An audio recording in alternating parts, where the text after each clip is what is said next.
Hey guys, I'm Lindsey Moss from The Art of Education, coming to you from Yorkville, Illinois with another episode of 123 ART. And as you know, in these episodes, we are meeting the moment. We are helping our kids be prepared for this fall while they may not have had in-person preschool or kindergarten. So these episodes are all focusing on skills that our students may or may not have since they experience school digitally. And today we're going to be talking all about that elephant in the room, scissors.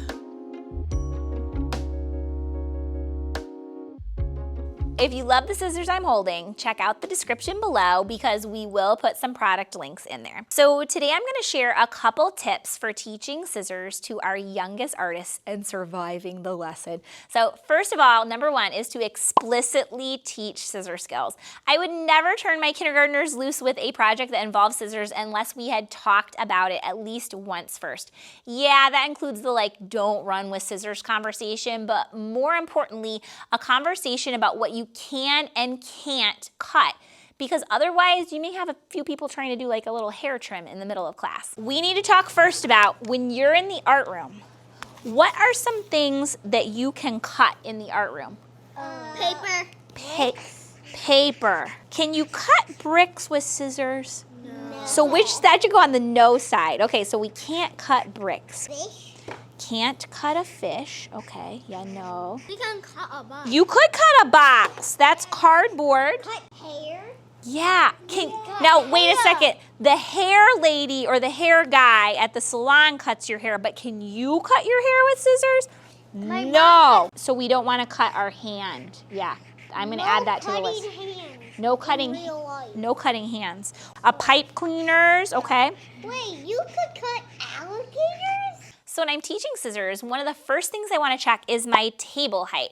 If you have tables that are too tall and your kiddos are having to reach up while they are cutting, they sometimes accidentally start to move their arms outward. So I know it's not possible to have different size tables for every class you've got. So one trick that I've used in my classroom is if my kids are doing a lot of cutting and the table's too high, I'll move them to the floor. They can either cut under the table like they're in a little cave, or they can sit on the floor while they're cutting. Another thing that you might see, like we just mentioned, those wings that start to come up. I like to call them chicken wings with my friends in kindergarten. They'll start to cut, and all of a sudden their arms and elbows go higher and higher as they're cutting, and it really destabilizes their posture. One trick, sounds kind of crazy, but if you show them in a demonstration putting paper underneath those chicken wings and telling them, okay, you got to keep those pieces stuck while you're cutting, that can kind of help them start to form the right body posture. And once they see it once, they're going to giggle and think it's hilarious, and it might help them remember to keep those little elbows in. So sometimes when kids cut, they have their elbows out like they got chicken wings, and it's harder to cut if you've got chicken wings. Like this? Yeah, it's harder to cut. No, like this? Chicken wings, yeah. If you have a chicken wing and you put a piece of paper under it, all of a sudden your arms stay in while you cut. I'm gonna put your chicken wing out. Good, and down. Good, and then we're gonna do one more. This chicken wing out, and then under. Besides the elbows in, when we are cutting, I tell my kiddos that they need to have double thumbs up when they're cutting paper, meaning that your hand that is supporting the paper, the thumb, should be on top of the paper. And the hand that goes into the scissors, the thumb side of the scissors should be up. So double thumbs up. Now we're going to take this hand and we're going to flip it over, so thumbs up on both hands. Good job. I found that it really helps to put a piece of washi tape or something cute onto the thumb side so that our youngest learners know where to stick their thumb in the first place during those first months of school. So these are fish scissors, so the idea is that the fish goes at the top, so that way you don't accidentally hold it upside down. Oh, I love how you have your thumb on top. Good job. I don't want to come. Yeah, you don't want to cut it. That's a good, because remember we said we don't cut bricks or our hand. So as long as you got double thumbs up and wings in, you should have a little bit better posture for cutting.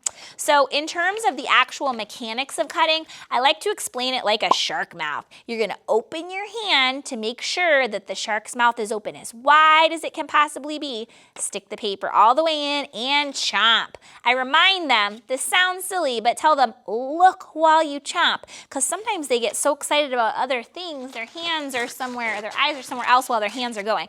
So make sure that you're looking while you're chomping and pushing that paper into the shark's mouth as you go so it can take its next huge bite. Sometimes it's easier to cut if the paper's not floppy. I want to cut that. So do you want to try to cut some shapes out of the cereal box? Good job. Here, put one hand over here. I'm gonna do a square. Okay. These are the tips that are helping my kindergartners be successful with scissors. In the comments below, I'd love to hear what's working for your kiddos. How do you explain scissor skills? How do you prevent those haircuts? Share your ideas with us. Don't forget to like and subscribe to this channel so that you don't miss a single episode of 123 ART or any of the other fabulous content that's coming from the Art of Education University.